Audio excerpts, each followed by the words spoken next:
And now our next guest is Givonna Joseph of OperaCréole. As founder and artistic director of OperaCréole, Ms. Joseph's research on operatic composers of African descent has been featured in The New Yorker, Southern Living magazine, and on NPR.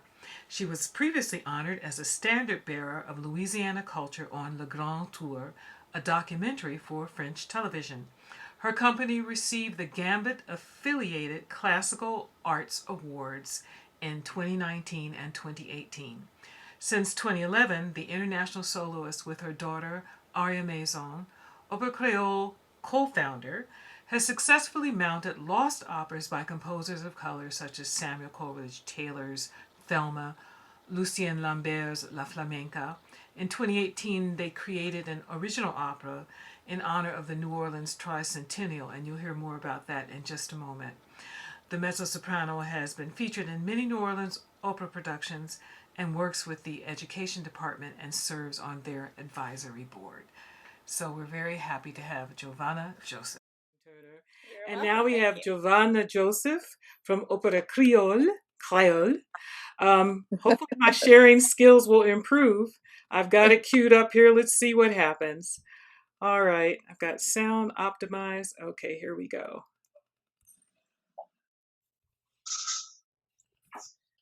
Hello, everyone. I'm Givonna Joseph, founder of OperaCréole. We're very excited to be here to talk with you today. You go to the next slide.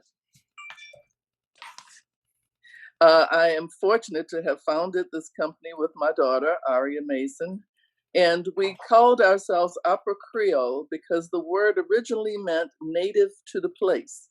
Had nothing to do with color, with light-skinnedness or dark-skinnedness or anything like that. It was opera was native to New Orleans.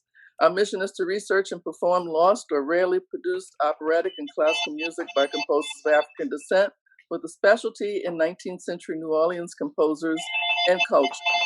We've been acknowledged for our work by National Public Radio, The New Yorker, Southern Living, and have received several awards for the work that we've been doing. So I'm really happy about that. Next slide. Some of our groundbreaking productions have been Thelma, which Eldred Bashel, who's on this group with us, was a singer in that wonderful production. We found that it had been lost for 100 years. It was written by Samuel Coleridge Taylor, and in 1907 he wrote it. And in 2012, his hometown in Croydon, England, presented it, and I think that we were the only, if not the first, to present it in America. Wonderful, wonderful work. 2015, William Grant Still's Minette Fontaine, which was written by Grant Still for New Orleans, about New Orleans, but the opera company at the time rejected it. So it finally got its New Orleans premiere then. 2017, we presented La Flamenca, which was written by the son of a New Orleans free classical composer of color who was born in Paris and studied with Massenet. He debuted it in 1903, and as far as we have found, this had never been performed in America until we did it in 2017. Also in 2017 was the first full New Orleans production of Tremonisha. And in 2018, for our city's tricentennial, we wrote our own opera called Les Lions de la Reconstruction, The Lions of Reconstruction, all about the great men of the Reconstruction era of New Orleans. Next slide. And women. So many people don't know that New Orleans is the first city of opera. We were in 1796. The first opera was performed here. It was part of a season. There may have been another city that did something earlier, but we had a full season in 1796. And what is fantastic is we learned that in those opera houses, free men of color were in the orchestra pits performing in these 5 opera houses over the years.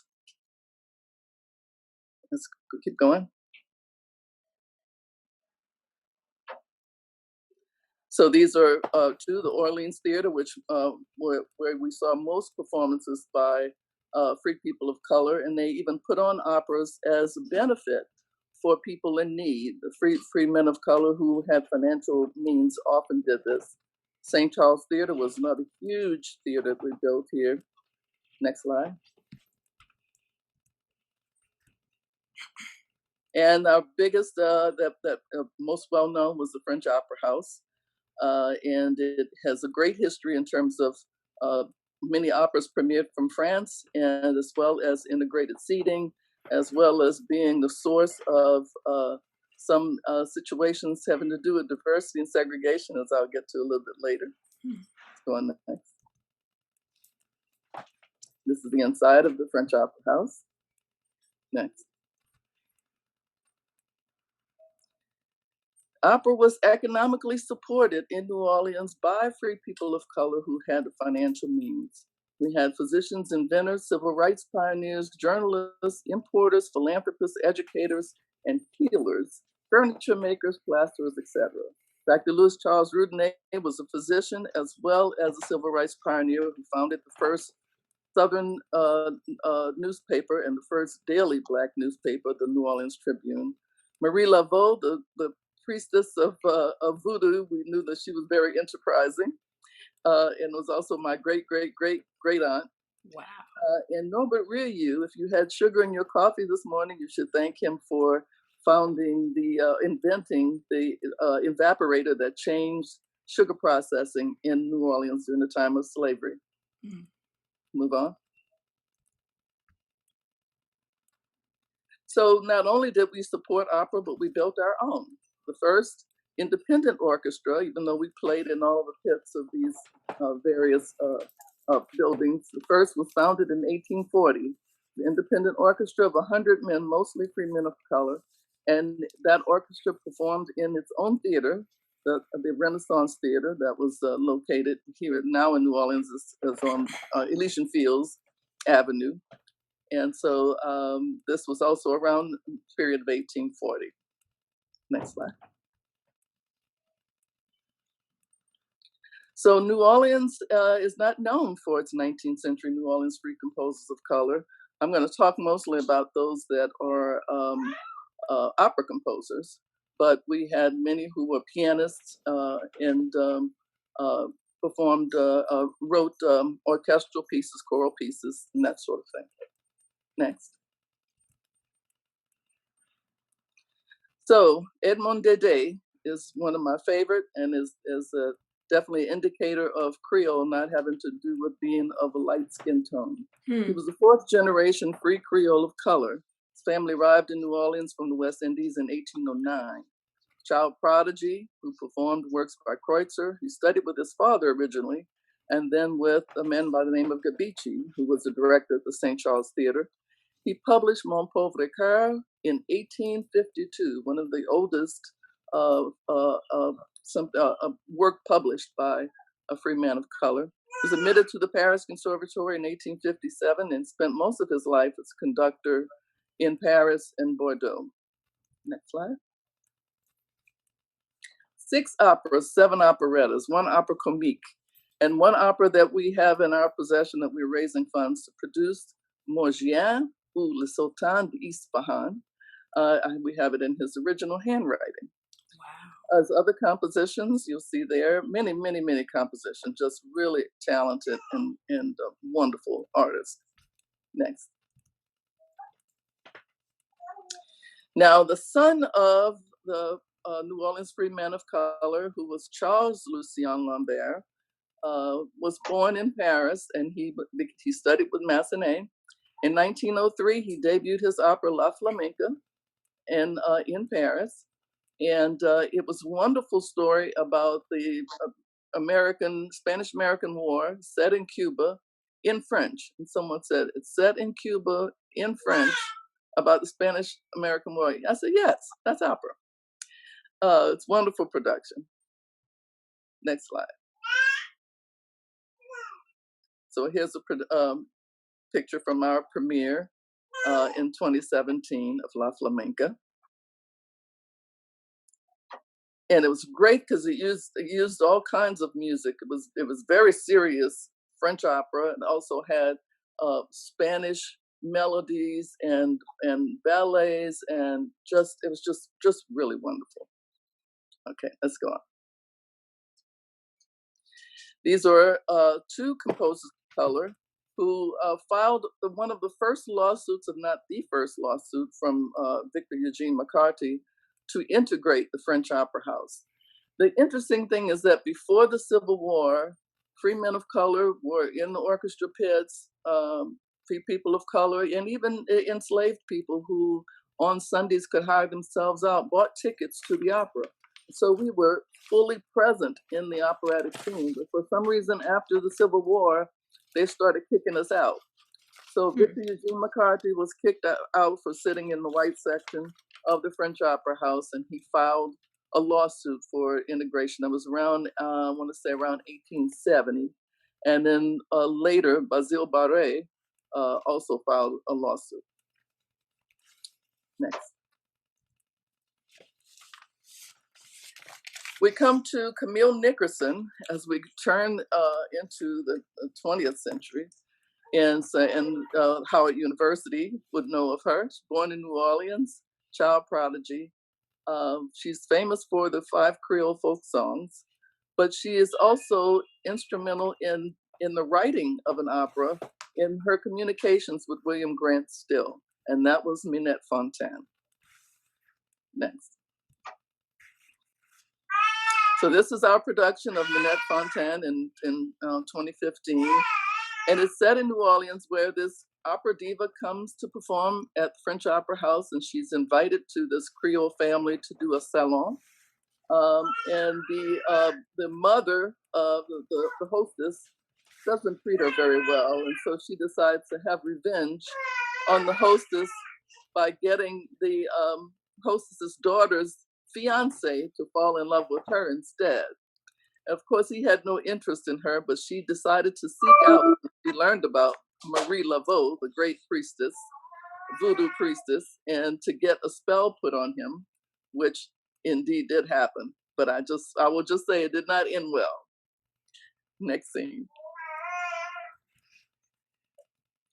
This is another some pictures from our La Flamenca, and some of you may know Terrence Brown, who sang the role of the American soldier, and we have Kenya Lawrence and Tyrone Chambers featured here.